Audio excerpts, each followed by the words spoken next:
আমাদের কিছু কথা আছে, তার থেকে বেশি আমি আপনাদের কথা শুনতে চাই। জনগণের নানান প্রশ্ন আসলে আপনারা বিভিন্ন মাধ্যমে পান এবং মিডিয়ার কাজ হচ্ছে যে কোনো সময় ক্ষমতায় যারা আছেন, দায়িত্বে যারা আছেন, তাদেরকে প্রশ্নের মুখে রাখা, তাদেরকে জবাবদিহিতার মধ্যে রাখা। আমরা সেটা করতে প্রস্তুত আছি।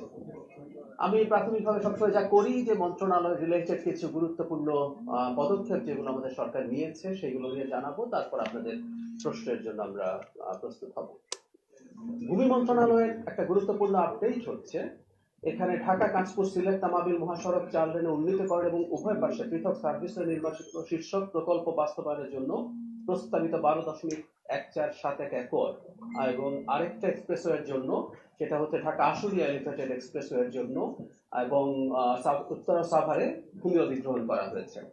ধর্ম মন্ত্রণালয় আপনারা জানেন বাংলাদেশের প্রথম হজ ফ্লাইট সৌদি আরব পৌঁছেছে। এর আগে 17 এপ্রিল 11:30-এ মাননীয় প্রধানমন্ত্রী এই হজ ফ্লাইটের উদ্বোধন করেছিলেন। যে কোনো হজ যাত্রীদের জন্য আমরা আসলে একটা ওয়েবসাইট খুব আপডেটেড রাখছি, www.hajj.gov.bd। তার ফ্লাইট আবাসন এই সংক্রান্ত তথ্য পেতে পারেন। আমি আবারও বলছি, যারা হজ যাত্রী আছেন তারা www.hajj.gov.bd এই ওয়েব পোর্টাল থেকে সব তথ্য তারা পেতে পারেন। কৃষি মন্ত্রণালয় কুমিল্লা জেলার সদর উপজেলার রৌনপুর ব্লকের 1458 জন কৃষকের মাঝে 17 এপ্রিল 2026 কৃষক কার্ড বিতরণ করা হয়েছে। কৃষি মৎস্য প্রাণী সম্পদ মন্ত্রী কৃষকদের মাঝে এই কার্ড বিতরণ করেছে। আইন মন্ত্রণালয় সম্পর্কে আপনারা জানেন যে অধ্যাদেশে আমরা আগেই আপডেট দিয়েছি। অধ্যাদেশের যেগুলো আমরা প্রাথমিকভাবে উপস্থাপন করা হয়েছে সেগুলো আইনে পরিণত হয়েছে। একটা কথা আবার একটু বলে রাখা ভালো, কারণ এখন এটা নিয়ে কথাবার্তা হয়। যেগুলো উত্থাপিত হয়নি সেগুলো সাংবিধানিক কারণে বাতিল হয়েছে। আই রিপিট, সেগুলো সাংবিধানিক কারণে বাতিল হয়েছে।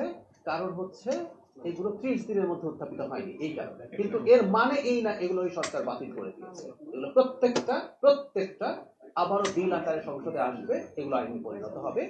একটা ডেটা 133টি অধ্যাদেশের মধ্যে 97টা হুবহু বিল আকারে আইনে পরিণত হয়েছে, 13টি অধ্যাদেশ সংশোধনী আকারে হয়েছে, 7টি রহিত করার যোগাযোগ হয়েছে, 16টা পরে আসবে। এটা আপনারা আমরা আগের সেশনগুলোতে যাই।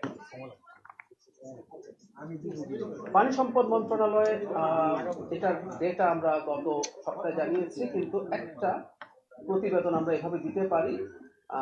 বাস্তবায়নকারী সংস্থা অনুযায়ী খালের তথ্যটা আমরা একটু দিয়ে রাখতে চাই। স্থানীয় সরকার প্রকৌশল অধিদপ্তর 268টা খাল, পানি উন্নয়ন বোর্ড 151টা, কৃষি উন্নয়ন কর্পোরেশন 200, বরেন্দ্র বহুমুখী কর্তৃপক্ষ 7টা, দুর্যোগ ব্যবস্থাপনা ও ত্রাণ মন্ত্রণালয় 19টা, মোট 645টা খাল।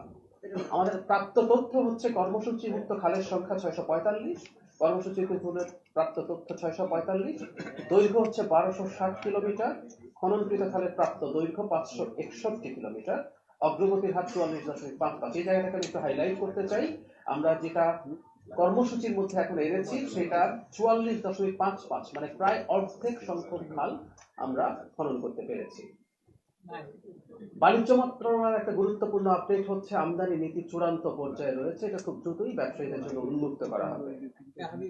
শ্রম কর্মসংস্থান মন্ত্রণালয় ঈদুল আজহা উপলক্ষে বেতন, বোনাস, পরিষদ সহ সামগ্রিক শ্রম পরিস্থিতি স্বাভাবিক রাখতে আগামীকাল গাজীপুর মালিক শ্রমিক ও সংশ্লিষ্ট কর্তৃপক্ষকে নিয়ে সভা হবে। আমরা জানি যে বাংলাদেশে এটা একটা কমন প্রবণতা, ঈদের আগে বেতন এবং বিশেষ করে বোনাস এটাকে কেন্দ্র করে কিছু অস্থিরতা তৈরি হয়। আপনারা দেখেছেন গত ঈদের সময় এই সরকার খুব গুরুত্বপূর্ণ পদক্ষেপ নিয়ে সেই সংকটটাকে হতে দেয়নি। একই রকম প্রচেষ্টা আমাদের থাকবে। এটা শুধু সংকট হওয়া না হওয়ার ব্যাপার না, যে মানুষগুলো পরিশ্রম করেন, কাজ করেন, তারা তাদের উৎসবের সময় তাদের পরিবারের সাথে আনন্দের সাথে উৎসব উদযাপন করবেন, সেটা একটা গণতান্ত্রিক সরকারের গুরুত্বপূর্ণ প্রায়োরিটি। শিক্ষা ও প্রাথমিক শিক্ষা, এখানে অনেকগুলো উন্নয়ন প্রকল্প হচ্ছে, এর মধ্যে একটা খুবই উল্লেখযোগ্য আমরা উল্লেখ করতে চাই। দৃষ্টিনন্দন প্রজেক্ট এবং পিটিপি 5 হাতে নিয়েছে, যার মাধ্যমে শ্রেণীকক্ষ বৃদ্ধি, ওয়াশরুম নির্মাণ, ডিজাইন পরিবর্তন এবং ফার্নিচার পরিবর্তনের মতো বড় কাজ। স্বাস্থ্য মন্ত্রণালয়, আমরা জানি 18 এপ্রিল শনিবার সারা দেশের উপজেলা হেলথ অ্যান্ড ফ্যামিলি প্ল্যানিং অফিসারদের নিয়ে আয়োজিত সম্মেলনে মাননীয় প্রধানমন্ত্রী তারেক রহমান উপস্থিত ছিলেন। শুধু তিনি সেখানে খুবই গুরুত্বপূর্ণ দিক নির্দেশনামূলক বক্তব্য দিয়েছেন, যার মাধ্যমে আমরা হয়তো দেখতে পারবো যে এই সরকার স্বাস্থ্যের ব্যাপারে কতটা সিরিয়াস। একটা তথ্য একটু জানিয়ে রাখি, এটা আমরা অনেকেই জানি, বাংলাদেশের স্বাস্থ্য ব্যয় মেটানো একটা বড় ঝুঁকির ব্যাপার, চাপের ব্যাপার। আমরা জানি বিশেষ করে দরিদ্র জনগোষ্ঠীর জন্য। ডব্লিউএইচওর একটা ডেটা আছে এরকম, প্রতি বছর 65 থেকে 70 লক্ষ মানুষ, বা কখনো এটা বাড়ে কমে, তারা স্বাস্থ্য ব্যয় মেটানোর জন্য দারিদ্র সীমার নিচে নেমে যেতে হয়। সো আমরা এটাকে খুবই প্রায়োরিটি দিচ্ছি। আমরা হামের টিকা কার্যক্রম চলমান আছে, তার একটা আপডেট হচ্ছে 5 এপ্রিল থেকে 20 এপ্রিল পর্যন্ত 26,50,039 জন শিশু টিকা পেয়েছে। 6 মাস থেকে 59 মাস বয়সীদের প্রায় 1,80,00,000 শিশুকে টিকা প্রদান করা হবে। তার মানে আপনারা ঠিক খেয়াল করছেন, সংখ্যাটা অনেক বড়। আমরা আমাদের সক্ষমতার মধ্যে যতটা সম্ভব খুব দ্রুত এই কাজটা করছি, এবং কিছুটা সময় টিকা দেওয়ার জন্য লাগবে। আগের দিন আমি বলেছি এটা ইমিউনিটি বা তার শরীরে প্রতিরোধ ক্ষমতা তৈরির জন্য কিছুটা সময় লাগবে। এর মাঝে হামের ক্ষেত্রে যেসব শিশু হাসপাতালে ভর্তি হচ্ছে তাদের চিকিৎসার জন্য এই সরকার সর্বোচ্চ ব্যবস্থা করেছে। স্বরাষ্ট্র মন্ত্রণালয় যেসব উচ্ছেদ অভিযান আছে সেগুলো চালিয়ে যাচ্ছে। নৌ পরিবহন মন্ত্রণালয় চট্টগ্রামের কর্ণফুলী নদীতে মোবাইল কোর্ট পরিচালিত হয়েছে। অভিযানকালে মোট 12টি জাহাজ পরিদর্শন করা হয়। এ সময় বিভিন্ন অনিয়মের দায়ে 11 নৌযানের বিরুদ্ধে 11টি মামলা করে অর্থদণ্ড প্রদান করা হয়েছে। নোয়াখালী দ্বীপ উপজেলা হাতিয়া নৌপথে যোগাযোগ ব্যবস্থার উন্নয়নে নতুন ফেরি যুক্ত করা হয়, প্রয়োজনীয় অবকাঠামো নির্মাণ করা হয়েছে। বেসামরিক বিমান পরিবহন 20 এপ্রিল হযরত শাহজালাল আন্তর্জাতিক বিমানবন্দরে নবনির্মিত এয়ার ট্রাফিক ম্যানেজমেন্ট সেন্টারের কার্যক্রম শুভ উদ্বোধন করেছেন বেসামরিক বিমান পরিবহন ও পর্যটন মন্ত্রী আফরোজা খানম। নতুন এয়ার ট্রাফিক ম্যানেজমেন্ট সিস্টেমে 350 নটিক্যাল মাইল পরিসরে সমন্বিত আকাশসীমা ব্যবস্থাপনার মাধ্যমে আঞ্চলিক সহযোগিতার জন্য উল্লেখযোগ্য সুযোগ সৃষ্টি হয়েছে। আমরা নিশ্চয়ই এই আলোচনা দীর্ঘদিন থেকে দেখেছি যে আমাদের এই ক্ষেত্রে খুবই পিছিয়ে ছিলাম আমরা। এটা যুক্ত করার মাধ্যমে নিশ্চয়ই আমরা অনেক ভালো কিছু করতে পারবো। সংস্কৃতি মন্ত্রণালয় বাংলাদেশ শিল্পকলা একাডেমি 5 দিনব্যাপী বর্ষবরণের বর্ণাঢ্য অনুষ্ঠানমালা উদযাপন করেছে। বায়োস্কোপ থেকে চলচ্চিত্র প্রদর্শনী, লোকজ মেলা থেকে সাংস্কৃতিক পরিবেশনা, বৈচিত্র্যপূর্ণ জাঁকজমক আয়োজন ছিল। এটা নিয়ে একটু বলি, আমি যেহেতু সংস্কৃতি মন্ত্রণালয়ের উপদেষ্টার দায়িত্বে আছি, এই মন্ত্রণালয়ের বৈঠক মাননীয় প্রধানমন্ত্রীর সাথে আমাদের পয়লা বৈশাখের পর যখন হয়েছে, কিছু তথ্য একটু জানাই। খেয়াল করেছেন নিশ্চয়ই, অনেকে নানান রকম আশঙ্কা দেখানোর চেষ্টা করছিলেন, কিন্তু সবাই এই তথ্য, এই স্বীকৃতি দিয়েছেন যে এবারকার মতো এত স্বতঃস্ফূর্ত বর্ণাঢ্য বৈশাখী উৎসব খুব বেশি হয়নি। তাহলে 1। 2 হচ্ছে মাননীয় প্রধানমন্ত্রী নির্দেশনা দিয়েছেন ভবিষ্যতে এগুলো আমরা আরেকটু পরিকল্পনা করি। এবার সরকার দায়িত্বে আসার পর খুব বেশি সময় পাওয়া যায়নি। বৈশাখকে কেন্দ্র করে অ্যাজ এ হোল, এটা শুধুমাত্র 3-4 দিন না, পুরো মাসকে কেন্দ্র করে আমরা নানা রকম কর্মসূচি এবং উৎসব চালু করব। এবং তার থেকে কথা, আমরা অনেকে হয়তো জানি যে 14 এপ্রিল শুধু আমাদের নববর্ষ না, আমাদের পূর্বের অনেক দেশেরও নববর্ষ। মিয়ানমার, কম্বোডিয়া, ভিয়েতনাম, ভারতের একটা অংশ, ভারতের দক্ষিণের একটা অংশ এটা আছে। তো আমরা একটা আঞ্চলিকভাবে এই উৎসব পালন করা যায় কিনা সেটা আগামী উৎসবেই খতিয়ে দেখব।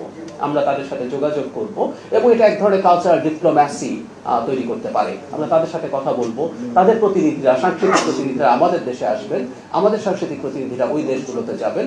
এই ধরনের একটা আঞ্চলিক বর্ষকে কেন্দ্র করে আমরা চেষ্টা করবো। আপনারা অনেকেই জানেন হয়তো, ইরানিয়ান বা পার্সিয়ান যে নববর্ষ নওরোজ অনেকগুলো দেশে সেলিব্রেটেড হয়, তারা কম্বাইন্ডলি সেটা করার চেষ্টা করেন। আমরা সেরকম একটা চেষ্টা করবো। এবং আবারও বলছি, মাননীয় প্রধানমন্ত্রী এই উৎসবটাকে খুবই গুরুত্ব দিচ্ছেন, কারণ আমরা সব রকম জাতিগোষ্ঠীকে একত্র করে বাংলাদেশি জাতীয়তাবাদের কথা বলি, এবং সেই কারণেই এই উৎসবটা সবাইকে চমৎকারভাবে অ্যাকোমোডেট করতে পারে। পরিবেশ মন্ত্রণালয় ইটভাটায় কৃষি জমির মাটির ব্যবহার সম্পূর্ণ নিষিদ্ধ। আমিনবাজারে বর্জ্য থেকে বিদ্যুৎ পাওয়ার প্ল্যান্ট প্রকল্প বাস্তবায়নের জন্য বায়ু দূষণ নিয়ন্ত্রণ বিধিমালা 2022 এবং কঠিন বর্জ্য ব্যবস্থাপনা বিধিমালা 2021 সংশোধন আনা হচ্ছে। বর্জ্য থেকে বিদ্যুৎ, আমরা জানি আমাদের প্রাইমারি ফুয়েল নিয়ে ক্রাইসিস আছে। আমরা অবশ্যই আমাদের গ্যাসের এক্সপ্লোরেশনের চেষ্টা করে যাবো, কিন্তু আপনারা জানেন এটা দীর্ঘমেয়াদী প্রসেস। তো কম সময়ের মধ্যে যা যা দরকার সরকার সেই কাজগুলো করছে। সরকার বায়ু দূষণের বিরুদ্ধে ক্রমাগত মোবাইল কোর্ট পরিচালনা করছে। এখন পর্যন্ত 16টা হয়েছে। 29,86,500 টাকা জরিমানা সহ 47টি মামলা করা হয়েছে। কোস্টগার্ড ও বন অধিদপ্তরের সমন্বয়ে সুন্দরবনে operation restore piece in Sundarban এবং অপারেশন ম্যানগ্রোভ শিল্ড নামে অভিযান অব্যাহত রয়েছে। আমরা হয়তো অনেকে মিডিয়া বা বিভিন্ন পত্রিকায় দেখেছি সাম্প্রতিক সময়ে আবার সুন্দরবনে দস্যুতা বা ডাকাতির প্রবণতা বেড়েছে, অপরাধের প্রবণতা বেড়েছে। সেটাকে কমব্যাট করার জন্য এই পদক্ষেপ নেওয়া হয়েছে। আমরা আশা করি সেটা নিয়ন্ত্রণে চলে আসবে। যুব ও ক্রীড়া অনুষ্ঠান আয়োজন করা হয়েছে। দ্বিতীয় দফায় 171 জন ক্রীড়াবিদের হাতে পেশাগত স্বীকৃতি স্মারক হিসেবে ক্রীড়া কার্ড তুলে দেওয়া হয়। আমরা জানি যে 30 মার্চ প্রথম পর্যায়ে 129 জনকে কার্ড প্রদান করা হয়েছিল। সরকার পর্যায়ক্রমে মোট 500 জন জাতীয় ক্রীড়াবিদকে কার্ড প্রদানের লক্ষ্যমাত্রা নির্ধারণ করেছে। একটু যোগ করে রাখি, মাননীয় প্রধানমন্ত্রী ক্রীড়ার ব্যাপারে খুবই সিরিয়াস এবং উনি এটাকে পেশা হিসেবে যাতে নিতে পারে, এটা খুব জরুরি। এটা একসাথে আমাদের মন দেহ ভালো যেমন রাখবে স্কুলে এটা করা, কিন্তু এটা যাতে পেশা হিসেবে নিতে পারে সেই চিন্তাও তিনি তার মাথায় রাখছেন এবং সেভাবে আমাদের কৌশল প্রবর্তিত হচ্ছে। স্থানীয় সরকার বগুড়া পৌরসভাকে দেশের 13তম সিটি কর্পোরেশন হিসেবে গঠন করা হয়েছে। মাননীয় প্রধানমন্ত্রী সোমবার আনুষ্ঠানিকভাবে এটা উদ্বোধন করেছেন, আমরা নিশ্চয়ই গতকাল এটা দেখেছি। ফুটপাত হকার মুক্ত করতে ঢাকায় 8টি নৈশ মার্কেট চালুর পরিকল্পনা। এটা একটা কঠিন সিদ্ধান্ত, মানে আমরা যখন ফুটপাত থেকে হকারদেরকে উচ্ছেদ করি, ফুটপাত আসলে হকারদের জন্য না, ব্যবসায়ীদের জন্য না, এটা হাঁটার জন্য নামি ফুটপাত, কিন্তু আমাদের এই সংকট যেহেতু আছে তাদেরকে কিভাবে আমরা কোনোভাবে প্রোভাইড করতে পারি সেই চেষ্টাটা চলছে। অর্থ মন্ত্রণালয় আমাদের সামনে বাজেট আছে, আপনারা জানেন, সেটা প্রণয়নের কার্যক্রম চলছে। প্রবাসী কল্যাণ মন্ত্রণালয়ের মধ্যে সবচেয়ে গুরুত্বপূর্ণ বিষয় হচ্ছে মালয়েশিয়ায় শ্রম বাজার পুনরায় চালু করতে কার্যক্রম চলমান আছে। এটা আমাদের একসময় খুবই ডিমান্ডেড একটা শ্রম বাজার ছিল, কিন্তু নানান কারণে, নানান রকম অভিযোগের কারণে এটা আসলে খুব ভালো মতো চলেনি। আমরা এটাকে প্রায়োরিটি দেওয়ার চেষ্টা করব। সড়ক পরিবহন ভাড়া নিয়ে একটা সংকট হচ্ছে, আপনারা জানেন। সেটা হলো যেহেতু জ্বালানির মূল্য বৃদ্ধি করা হয়েছে, তাই এখন জ্বালানির সাথে সামঞ্জস্য রেখে পরিবহনের ভাড়া বৃদ্ধির আলোচনা চলছে। আমরা আশা করি এটা যৌক্তিকভাবে হবে। এটা নিয়ে আলোচনা চলছে সরকারের সাথে। জটিলতা নিরসনের প্রয়োজনে এসি বাসের ভাড়া 2 বা 3টি স্তরে নির্ধারণ করা হবে এবং আসন্ন ঈদে সেটা কার্যকর করা হবে।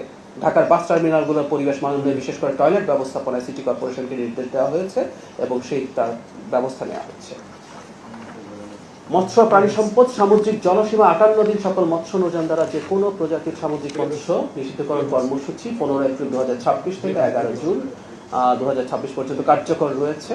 এই অভিযানগুলো চলছে, মোবাইল কোড চলেছে এবং এখানে কিছু আমাদের ডেটা আছে যে পর্যন্ত 7.153 মেট্রিক টন মাছ এবং 5.777 লক্ষ মিটার জাল জব্দ করা হয়েছে। একটি মামলা দায়ের 2.8 লক্ষ টাকা জরিমানা হয়েছে এবং বাকি জিনিসগুলো যেগুলো জব্দ হয়েছে সেগুলো বিক্রি করে 4.482 লক্ষ টাকা রাজস্ব অর্জিত হয়েছে। ডাক ও টেলিযোগাযোগ প্রযুক্তি মন্ত্রণালয় হাওর বাওড়া প্রত্যন্ত অঞ্চলের সুবিধাবঞ্চিত সম্প্রসারণ শীর্ষক প্রকল্পের আওতায় 25 ফেব্রুয়ারি 2026 থেকে 20 এপ্রিল 2026 পর্যন্ত 400টি ওয়াইফাই হটস্পট স্থাপন করা হয়েছে এবং 400 মিটার অপটিক্যাল ফাইবার মোবাইল অপারেটরদের নিকট হস্তান্তর করা হয়েছে। এটা খুবই গুরুত্বপূর্ণ। আমাদের এমন সব অঞ্চল আছে বাংলাদেশে যেগুলো খুবই যোগাযোগ বিচ্ছিন্ন হয়ে থাকে, সেখানে সরকার 400টা ওয়াইফাই হটস্পট স্থাপন করেছে। সকল জেলায় উচ্চগতির ব্রডব্যান্ড ইন্টারনেট জিপিওএর সংযোগ দেওয়া হয়েছে 3533টি। দুর্যোগ ও ত্রাণ বিভিন্ন সংস্থাকে অনুসন্ধান ও উদ্ধার কার্যক্রমের জন্য মন্ত্রণালয়ের পক্ষ থেকে 4869টি যন্ত্রপাতি প্রদান করা হয়েছে। সেটা হচ্ছে দুর্যোগে সারাদানকারীদের প্রশিক্ষণ এবং বিশেষায়িত যন্ত্র প্রদানের জন্য প্রয়োজনীয় বরাদ্দ দেওয়া হয়েছে। আমরা আজকে খুব সকালেও ঢাকায় ভূমিকম্প হয়েছে, এর আগে আমরা একদিন ব্রিফিংয়ে জানিয়েছি। এটার জন্য আমরা স্বেচ্ছাসেবক নির্ধারণ বা নিয়োগ এবং তাদেরকে ট্রেনিং এর কাজে শুরু করেছি। আমরা এগুলো কন্টিনিউ করে যাব। বিদ্যুৎ জ্বালানি, এটা নিয়ে নিশ্চিতভাবে আরো অনেক প্রশ্ন আসবে, তারপরও কয়েকটা জিনিস একটু জানিয়ে রাখি। সেটা হচ্ছে ফুয়েল প্লাস বিডি অ্যাপের পাইলটিং কার্যক্রম বিস্তৃতি ঘটানোর জন্য মোবাইল মোটরসাইকেল রেজিস্ট্রেশনের জন্য ঢাকা ছাড়া আরো অনেকগুলো জেলাতে এটা করা হয়েছে। রেজিস্ট্রেশন হয়ে গেলেও সবগুলো জায়গা থেকে এখনো সরাসরি জ্বালানি গ্রহণ করা যাবে না। রেজিস্ট্রেশন হয়ে থাকলে ঢাকার যেসব উন্মুক্তগুলো আছে সেগুলোতে গ্রহণ করতে পারবেন। এখন পর্যন্ত রেজিস্ট্রেশন 1,70,000 প্লাস। আমি গতদিন আপনাদেরকে একটা কথা বলেছিলাম যে আমি কিছু ডেটা নেওয়ার চেষ্টা করব যে পেট্রোল পাম্পগুলোতে জ্বালানি সরবরাহ কি আসলেই কম হচ্ছে। আমি কিছু ডেটা নিয়েছি, আমরা আগামী সপ্তাহে আরো বেশি করে সেটা দিতে পারবো। পিডব্লিউডি স্পোর্টস ক্লাব আসাদগেট একটা পেট্রোল পাম্প, এপ্রিল 2025 খেয়াল করবো অকটেন 3,15,000 লিটার অকটেন সাপ্লাই করা হয়েছিল। 1 থেকে 19 এপ্রিলের ডেটা আমাদের কাছে আছে। এই পেট্রোল পাম্পে 2,70,000 লিটার অকটেন অলরেডি সাপ্লাই করা হয়ে গেছে।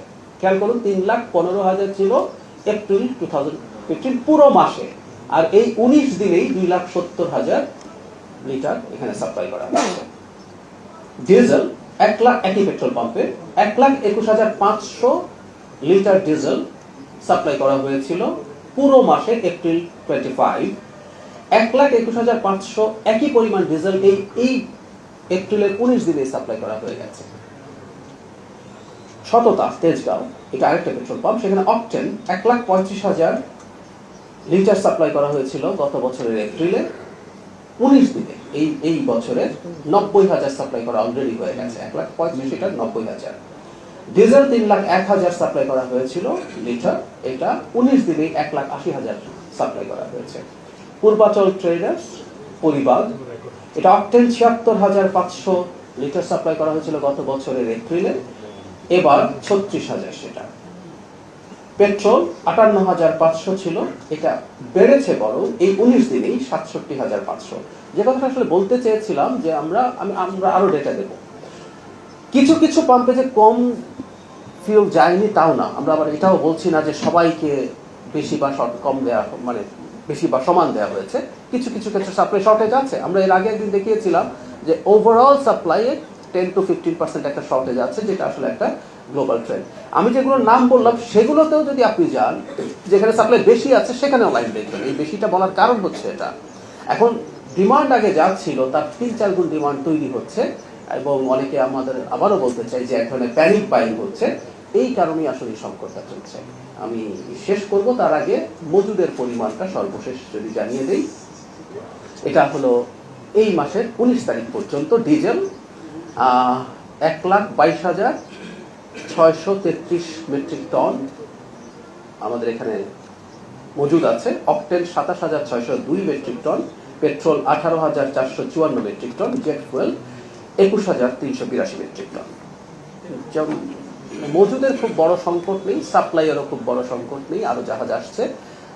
সংকটটা আসলে আমাদের চাহিদা ভীতি অথবা ব্যবসা। আমরা জানি এখনো এগুলো অবশ্যই সরকারের দায়িত্ব দেখভাল করার, কোনো জায়গায় বেশি দামে জ্বালানি বিক্রি হচ্ছে, সুতরাং এই জ্বালানি নেওয়ার প্রবণতা বেড়েছে। সংকটটা আসলে মূলত সেটা কি হয়েছে।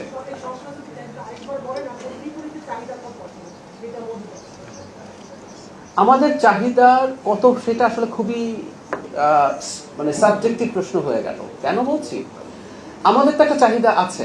যেমন ধরুন একটা পেট্রোল পাম্প, সে 4-5 হাজার লিটার অকটেন তার চাহিদা ছিল।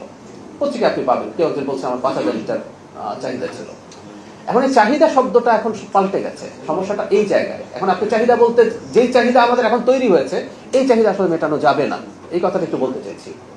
এখন এটা আসলে চাহিদা না, এটা আসলে আমাদের ট্রু চাহিদা না। আমাদের তো ভেহিকেল গুলো চলার জন্য, আমাদের সেচের জন্য কি পরিমাণ ফিউলের চাহিদা আছে সেটার জন্য কিন্তু আমরা জ্বালানি সংরক্ষণ থেকে সাপ্লাই সবকিছু ডিপেন্ড করেছে। সমস্যা হচ্ছে হঠাৎ করে আমাদের এমন একটা প্যানিক তৈরি হয়েছে যে প্যানিকটা কন্টিনিউ করছে, অথবা জ্বালানির দাম কম থাকার কারণে, যেটা পাচার হওয়ার বা পাচার করার প্রবণতার কারণে চাহিদাটা অনেক বেড়ে গেছে।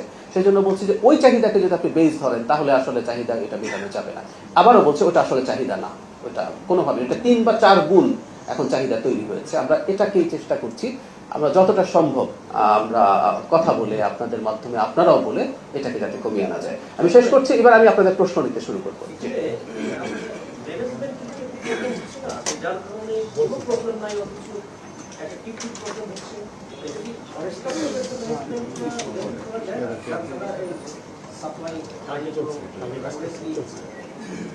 একটা ইমপ্লিমেন্টেশনের পদক্ষেপ আপনারা দেখেছেন, এটা করতে একটু সময় লাগবে। আসলে ক্রাইসিস ওয়াজ সো অ্যাকিউট, সেই জন্য যেমন ধরুন আমরা যে একটা অ্যাপ তৈরি করছি, করা হয়ে গেছে, এটা রেজিস্ট্রেশন হয়ে এই অ্যাপের মাধ্যমে যখন আমরা দিতে থাকবো তখন এই সংকটটা কমে যাবে।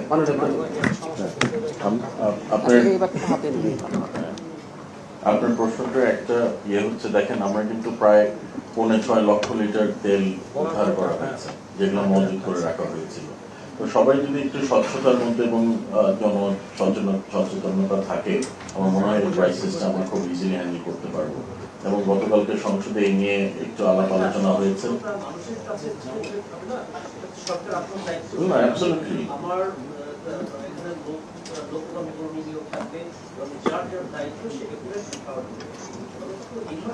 সেটাই বলেছি, পারফেক্ট ম্যানেজমেন্ট।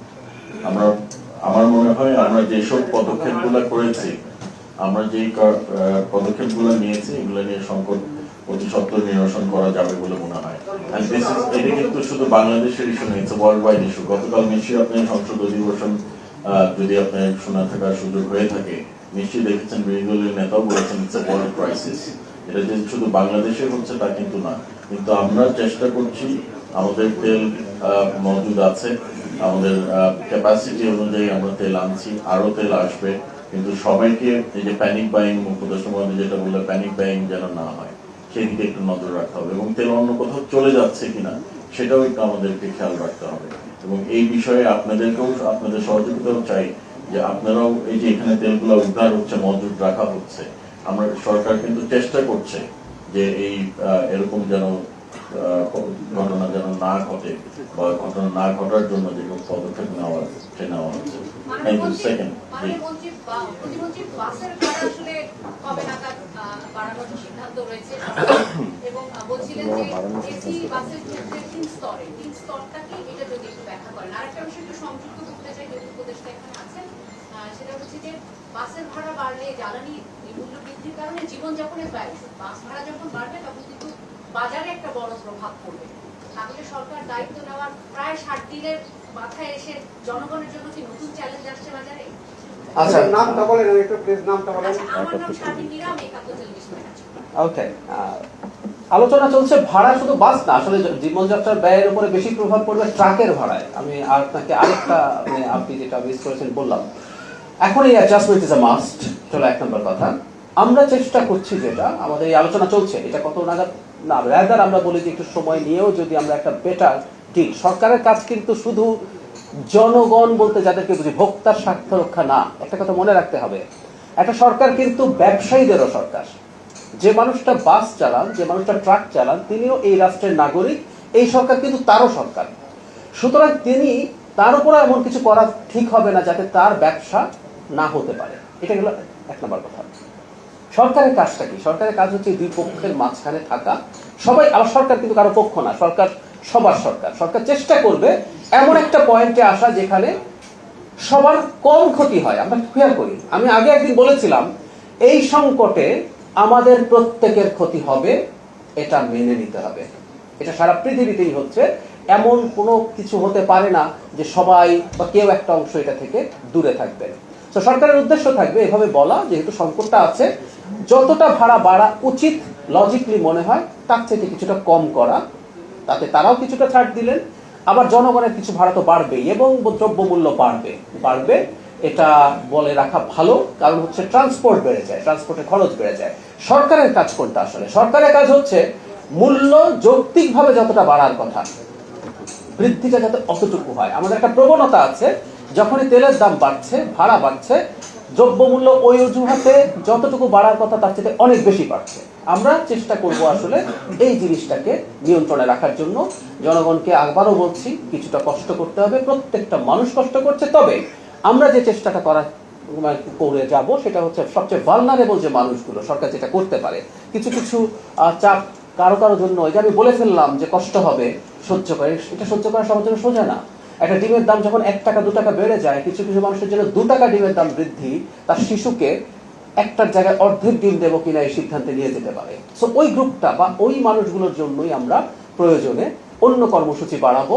আমাদের তো অলরেডি ফ্যামিলি কার্ডের তো একটা স্টেপ হয়েছে, এটা পাইলট। আমরা এই বাজেটের পর একটু বলে রাখি একটা কথা, এই বাজেটে আমরা 40 লক্ষ মানুষকে নতুন ফ্যামিলি কার্ড দেবো, যাতে প্রায় 13 থেকে 14,000 কোটি টাকা বরাদ্দ হবে। এবং আপনারা কেউ কেউ পত্রিকায় হয়তো দেখেছেন, এই বরাদ্দ রাখার জন্য IMF এর সাথে সম্ভবত আমাদের নেগোসিয়েশনে কিছু ইস্যুস তৈরি হয়েছে, কিন্তু সরকার জনগণের, সবচেয়ে ভালনারেবল, সবচেয়ে দরিদ্র জনগণের পাশে থাকার জন্য এই সিদ্ধান্তে কিন্তু অটল থাকবে। শুধু সেটা না, প্রয়োজনে টিসিবির মাধ্যমে আরো অনেক বেশি মানুষকে তাদের খাদ্য সহ অন্যান্য সহযোগিতা দেবে। সুতরাং সরকার জনগণের পাশে নিশ্চয়ই থাকবে। সেটা হচ্ছে যে 2022 সালে যখন ডিজেলের দাম 42% বাড়ানো হয়েছিল, তখন বাস ভাড়া কিলোমিটার প্রতি 40 পয়সা বেড়েছিল। এরপরে ডিজেলের দাম কমেছে, কিন্তু বাস ভাড়া কমেনি। এখন ডিজেলের দাম 115 টাকা হচ্ছে, বাস ভাড়া আবার বাড়ানোর চেষ্টা করা হচ্ছে। সরকার কি সেটা জানে কিনা? তাহলে ওই যে শুভঙ্করের ফাঁকিটা সেই জায়গায় সরকার হাত দেবে কেন নাম্বার ওয়ান। আর আপনি বলেছিলেন যে এপ্রিলে জ্বালানির দাম কোনোভাবে বাড়বে না, সেটি কিন্তু বেড়েছে। আপনার কথা বলার 2-3 দিন পরে বেড়েছে, এই জায়গায় গ্যাপ ছিল না। 2-3 দিন পরে না, মনে হয় 10-12 দিন পরে। এটা গত ব্রিফিং এর আগের ব্রিফিং এ এটা কথা হয়েছে। আচ্ছা আচ্ছা, গত ব্রিফিং এ, তাহলে 1 সপ্তাহ। আচ্ছা, ব্যাপারটা হচ্ছে এটা সরকারি সিদ্ধান্ত ছিল, আমার কাজ হচ্ছে সরকারি সিদ্ধান্তটা সামনে আনা। আচ্ছা, আরেকটা ব্যাপার জরুরি, সরকার কি আসলে এটা পারে টু সে যে এপ্রিলে হবে না, মে মাসের 1 তারিখ থেকে বাড়বে? আপনারা খুব ভালো মতো জানেন জ্বালানির দাম আসলে এভাবেই বৃদ্ধি করতে হয়, কারণ আপনি যখন কোনো একটা দিনের কথা সামনে রাখেন, এটা খুব স্পন্টেনিয়াস, খুব সাডেন একটা ডিসিশনই হতে হয়। তো আপনি ধরুন এপ্রিলে বাড়লো না, মেতেও প্রাথমিকভাবে একটা সিদ্ধান্ত জানানো হলো, কিন্তু মেতেও যদি বাড়তো এভাবে সাডেনলি হতো। ব্যাপারটা এইরকম, ব্যাপারটা প্রসেস এরকম। আর আমি আসলে আগের বার যেটা করেছি, আমি সরকারের সিদ্ধান্তটা আপনাদেরকে জানিয়েছি। আর ডিজেলের দাম নিয়ে যেটা বলছেন আপনি, আগে বৃদ্ধির পর কতটুকু বেড়েছিল, এগুলো সব বাংলাদেশে কমন প্রবণতা। দাম কমলেও আসলে আর কমানো হয় না, এই প্রবণতা আসলে সত্যিকার অর্থেই আছে। কিন্তু সরকার যখন বসবে সেটা বিবেচনায় নেবে। একই সাথে এই সময় কিন্তু ইনফ্লেশন হয়েছে, যারা এই পরিবহনগুলো চালান তাদেরও পক্ষে যুক্তি আছে। আমি আবারও বলছি, একটা গণতান্ত্রিক সরকার, জনগণের সরকার, এটা সবার সরকার, তারা চেষ্টা করবে সব পক্ষের যতটা সম্ভব স্বার্থ নিশ্চিত করতে। এর মধ্যে এটাও আমরা মানি, যিনি পরিবহন মালিক আছেন তার অর্থনৈতিক সামর্থ্য বেটার আছে, তো আমরা চেষ্টা করব ভোক্তাদের স্বার্থটাও যাতে একই সাথে ভালোভাবে রাখা যায়। একটা সময় যখন জনগণের ভোট প্রয়োজন ছিল না, তখন এই ধরনের শক্তিশালী মানুষ যারা আছেন তাদের কথাতেই সব হতো। একটা জনগণের সরকার, নির্বাচিত সরকার নিশ্চয়ই সব পক্ষের স্বার্থ রক্ষা করার চেষ্টা করবে। আমি ইয়ার বাদল সিনিয়র রিপোর্টার আরটিভিতে আছি। একটা প্রশ্ন হচ্ছে যে 24শে মার্চ 21 জন ওমরা করতে গিয়েছে সৌদি আরবে। মাস্ক হজ গ্রুপ নামে একটি প্রতিষ্ঠানের প্রতারণার কারণে তারা রিটার্ন টিকিট না পাওয়ায় 18 এপ্রিল তাদের ভিসার ম্যাচ শেষ হয়ে গেছে। তারা ওখানে মানবেতর জীবনযাপন করছে। ওখানকার জেদ্দার হজ অফিসের মাধ্যমে বাংলাদেশের মন্ত্রণালয়ে তারা আবেদন করেছেন দেশে ফিরে আসার জন্য। ওই প্রতিষ্ঠান, এজেন্সি এবং এজেন্সি ফিরিয়ে আনার বিষয়ে কোনো সিদ্ধান্ত নেবেন কিনা? আরেকটি প্রশ্ন হচ্ছে, উচ্ছেদ হওয়া যে ফুটপাতগুলো সেগুলো ইতিমধ্যে আবার দখল হয়ে গেছে। অভিযোগ আছে যে রেট বাড়ানোর জন্য, যারা রেট বাড়ানোর জন্য আসলে উচ্ছেদ অভিযানগুলো চালানো হচ্ছে। এই ক্ষেত্রে আপনার বক্তব্য।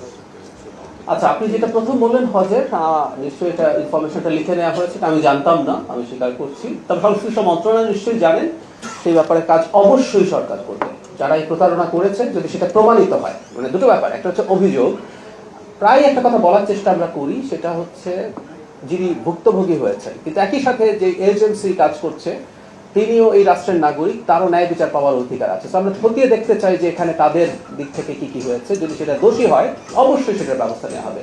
আর ফাইন, আমরা নিশ্চয়ই এটা খতিয়ে দেখবো এবং ব্যবস্থা নেওয়া হবে, এটুকু গ্যারান্টি আমরা দিতে পারি। আর ফুটপাত নিয়ে আসলে এটা খুব কঠিন কাজ, আমরা তো এই প্রথম না, আমরা আগেও দেখার চেষ্টা করেছি। এবং সমস্যা যেটা হয়, উচ্ছেদ করা হলো, আপনি যে অভিযোগ করছেন এই অভিযোগ করতে পারেন, কিন্তু একই সাথে আমরা এটাও দেখবো এই দেশে দীর্ঘদিন যে অর্থনৈতিক সংকট ছিল, মানে আমি আওয়ামী লীগের শেষ সময়টা থেকেই বলছি, যখন থেকে ডলার ক্রাঞ্চ শুরু হলো আমরা মনে করতে পারবো দেশের ইকোনমি ভালো চলেনি, এবং শেখ হাসিনার পতনের সাথে ওটারও একটা খুব গুরুত্বপূর্ণ রোল প্লে করেছে বলে আমি মনে করি। এরপর ইন্টারিমের সময় যেটা হয়, সরকার খুব ভালো রান করেছে তা বলবো না, করলেও এই ধরনের সরকারের সময় খুব ভালো অর্থনীতি চলে না, বিকজ অফ দ্য আনসার্টেনিটি একটা এই ধরনের সরকারের ক্ষেত্রে। ফলে যেটা দাঁড়ালো, খুব সম্ভাবনা ছিল যে এই গণতান্ত্রিক সরকারের সময় অর্থনীতির একটা মারাত্মক বা খুব ভালো রিভাইভাল হবে, কিন্তু এখন আবার যে সংকটে আমরা পড়ে গেলাম সেই রিভাইভাল এখন ডিলেই হচ্ছে, এটা বৈশ্বিক কারণে। সুতরাং মানুষ যারা আসলে এইরকম জীবিকার সংকটে পড়ে গেছে তাদের মধ্যে একটা ডেসপারেট অ্যাটিটিউড হয়তো আছে। এখন সরকার নিশ্চয়ই সবকিছু বিবেচনা করে আবার দেখার চেষ্টা করবে, তবে নীতিগতভাবে আমরা এটা একমত ফুটপাত হাঁটার জন্য, কিন্তু এই মানুষগুলোর জন্য বিকল্প ব্যবস্থা করার চেষ্টা আমরা করে যাবো। আমরা অলরেডি জানিয়েছি কিছু করছে এবং ভবিষ্যতেও করবো ইনশাআল্লাহ। মাননীয় উপদেষ্টা, আইএমএফ এর কাছ থেকে আমরা যে কিস্তিতে ঋণ নিচ্ছি তার একটা শর্ত ছিল বৈশ্বিক বাজারের সাথে সামঞ্জস্য রেখে নিয়মিত আপ ডাউন করতে হবে জ্বালানির প্রাইসটা, এবং গত কয়েক মাস বা কয়েক বছর ধরে তাই হয়ে আসছে। এবার আমরা ব্যতিক্রম দেখলাম, আমরা কি আইএমএফ এর সাথে এই নেগোসিয়েশন করেছি না শর্ত থেকে বেরিয়ে এসেছি? আপনি জানেন নিশ্চয়ই আইএমএফ এর দেয়া সব শর্ত পূরণ করা সবসময় ম্যান্ডেটরি না। এর আগেও আমরা যতগুলো কিস্তি পেয়েছি বাংলাদেশ কিছু শর্ত পূরণ করতে পারে না, আপনি নিশ্চয়ই জানেন, তারপরে পেয়েছে। তো সরকার একটা ফ্লেক্সিবিলিটি আছে, যেমন ভর্তুকির ক্ষেত্রে আলাপ আছে যে এটা কেন করা হয়েছে যে আপনি জ্বালানির ভর্তুকি কমিয়ে আনবেন, এই হচ্ছে ইচ্ছা। একই সাথে অন্যান্য ক্ষেত্রে আপনি কতটুকু খরচ করবেন, কারণ অর্থনীতি তো ক্রাইসিসে আছে, তো তাদের একটা প্রেসক্রিপশন আছে এবং সরকার নেগোশিয়েট করে। এবং আমরা বিশ্বাস করি এত বড় জনগণের ম্যান্ডেট পাওয়া একটা সরকার, আইএমএফ এর লোনটাও আমাদের লাগবে, কারণ আমরা জানি এখন যখন বর্ধিত দামে জ্বালানি আমরা আমদানি করছি, মানে আমাদের একটা মিসপারসেপশন আছে, আমি আগেও একদিন বলেছি আবারও একটু বলি, জ্বালানির মূল্য বৃদ্ধিতে আসলে আমাদের ডলার রিজার্ভের উপরে প্রেশারের কোনো এদিক সেদিক হবে না। এই মূল্য বৃদ্ধির কারণে যতটুকু হয়েছে আমাদের ভর্তুকি কমবে, এটা লোকাল কারেন্সি, কিন্তু আমাদের তো ফরেন রিজার্ভের উপরে চাপ বাড়তেই থাকবে, কারণ আমরা বৈদেশিক মুদ্রাই জ্বালানি কিনবো। ফলে আমরা প্রিভিয়াস যেসব লোন ছিল সেগুলো রক্ষা করা, নতুন লোনের কথা দেখেছেন যে আরো $2 বিলিয়ন আমরা পেতে যাচ্ছি ওয়ার্ল্ড ব্যাংক থেকে, সেগুলো চলবে। এবং আইএমএফ এর সাথে তার শর্তের বাইরে গেলেও এই নেগোসিয়েশনটা আমরা করতে পারবো। আমরা বিশ্বাস করি যে আমাদের প্রয়োজনটা বুঝে আমরা ওই লোনটা ইনশিওর করতে পারবো, আমরা ওটা থেকে বেরিয়ে যাচ্ছি না। মাননীয় উপদেষ্টা, আমার একটা প্রশ্ন ছিল, আমি রুবায়ত, আমি বিদ্যুৎ কাজ করি। সরকার ব্যাংক ঋণ প্রায় 7.5 মাসে ৭৩,০০০ কোটি টাকা নিয়েছে। গতকালের একটি প্রতিবেদন ব্যাংকে, আমাদের অভ্যন্তরীণ ব্যাংকে, এটি আগামী দিনে আমাদের চ্যালেঞ্জ হবে কিনা, এর দায় তো আমাদের জনগণের উপর পড়বে। নিশ্চয়ই জনগণের উপরে পড়বে ব্যাংক ঋণ যখন হয়। আর সরকারের ঋণকে খুব ভয়ঙ্কর ভাবে দেখাও মনে হয় ঠিক না। আমরা একটু অর্থনীতি যদি একটু বেসিক বলি, মানে একটা দেশের জিডিপির কত পার্সেন্ট সরকারি ঋণ হতে পারে সেটা হিসেব আছে। আমাদের মতো দেশের জন্য কেমন, পৃথিবীতে এমন দেশ আছে যার জিডিপির 3-4 গুণ, জাপান তার জিডিপির 3-4 গুণ হলো তার লোনের ব্যাপার। আমরা ওই জায়গায় পৌঁছি নেই, আমরা এখন রেড জোনে চলে গেছি তা না। আমাদের সংকটটা আসলে কি ছিল, আমরা যে এতদিনের অ্যাকুমুলেটেড ঋণ আছে সেটার বড় অংশ মিসইউজড হয়েছে। ঋণের সমস্যার চাইতে বড় সমস্যাটা হচ্ছে এই জায়গায়। ধরুন আমরা এমন সব প্রজেক্ট নিয়েছি ওখান থেকে চুরি করে ফেলেছি, ফলে একটা অংশ আসলে জনগণের কল্যাণে লাগেনি। আমরা এখন থেকে সরকারকে ঋণ আসলে করতে হয়, পৃথিবীতে ঋণ ছাড়া আসলে কোনো সরকার নাই। মানে এটা বলা হয় বাজেট, ব্যক্তির আর সরকারের বাজেটের ডিফারেন্স আছে। ব্যক্তি আয় বুঝে ব্যয় করে, সরকার ব্যয় বুঝে আয় করে। আপনি ব্যয় ঠিক করেন, তারপর আসলে আপনি দেখেন কত আয় করতে পারলেন, যদি না পারেন কম হয়, সারা পৃথিবীতেই শর্ট হয় এবং বাকিটা আপনি লোন নেন। আমরা চেষ্টা করব এই যে ভর্তুকি কমানোর চেষ্টা করছি আমরা জ্বালানির মূল্য বৃদ্ধি করে, লোনের বড় সরকারকে আসলে দিতে হবে, এটা যতটা নমিনাল রাখা যায় সেই চেষ্টা করা। কারণ আমরা নিশ্চয়ই জানি ব্যাংকিং সেক্টর থেকে যদি সরকার প্রচুর লোন নেয় তাহলে আসলে বেসরকারি খাতের জন্য ব্যাংক লোনের সুযোগ কমে যায়, এটা আছে। আর যদি আমরা বাংলাদেশ ব্যাংক বা টাকা ছাপিয়ে যদি নেওয়া হয় সেটা ইনফ্লেশন ট্রিগার করে, সব সংকটগুলো আমরা জানি।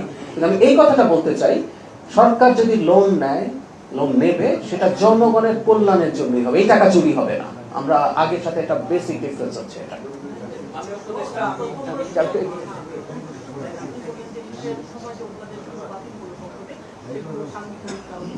সেখানে গণভোট উপদেষ্টা তো সেইটা আবার বললেন সেগুলো দিন আকারে আসবে, গণভোট উপদেষ্টা আপনি আকারে আসবে না, নাম্বার 1। নাম্বার 2 হলো গত বছর ডিসেম্বরের 9 তারিখে যুক্তরাষ্ট্রের সাথে যে আমাদের বাণিজ্য চুক্তিটা হয়েছে সেটা নিয়ে সুশীল সমাজের প্ল্যাটফর্ম তারা আসলে এটা যে সেটা বাতিল করার সরকারের। আচ্ছা, প্রথম হচ্ছে গণভোট নিয়ে আমার মনে হয় জবাবটা মাননীয় স্বরাষ্ট্রমন্ত্রী খুব ক্লিয়ারলি দিয়ে দিয়েছেন। মানে এটা আসলে আইনে পরিণত হওয়ার প্রয়োজন নেই। খেয়াল করুন, এটা একটা গণভোটের জন্য অধ্যাদেশ, এটা কিন্তু এমন না আরো আমরা যতগুলো অধ্যাদেশ আইনে পরিণত হয়েছে প্রত্যেকটার ফিউচার ইমপ্লিকেশন এন্ড ইম্প্যাক্ট আছে। গণভোট অধ্যাদেশ হলো এই একটা গণভোটের জন্য, এই গণভোটটা তো হয়ে গেছে এবং এটা একটা রিয়ালিটি। তো আপনি এটাকে আইনে পরিণত করে আসলে কিছু অর্জন নাই, আপনি তো এটা আর নতুন কোনো গণভোটের দিয়ে করবেন না, সেটা একটা ব্যাপার। আর যে চুক্তিটা হয়েছে এই চুক্তিটা নিয়ে আসলে আমার মনে হয় সমাজে আরো কথাবার্তা হওয়া দরকার আছে, কথাবার্তা হোক। কিন্তু যে চুক্তিটা হয়েছে এই চুক্তিটা আমাদের জায়গা থেকে অবস্থান হচ্ছে এটা রাষ্ট্র করেছে, এই চুক্তিকে রাষ্ট্রকে সম্মান করতে হবে। বাতিল করার চিন্তা অন্তত এখন পর্যন্ত নেই। তারপর আমরা যেটা সবসময় এনকারেজ করি, সিভিল সোসাইটি বা অন্য যারা যারা আছেন যারা এই ব্যাপারগুলোতে এক্সপার্ট, তারা এটা প্রবলেম প্রোজ এন্ড কনস নিয়ে আলোচনা করবেন, করুন, এটা চলতে পারে সমাজে।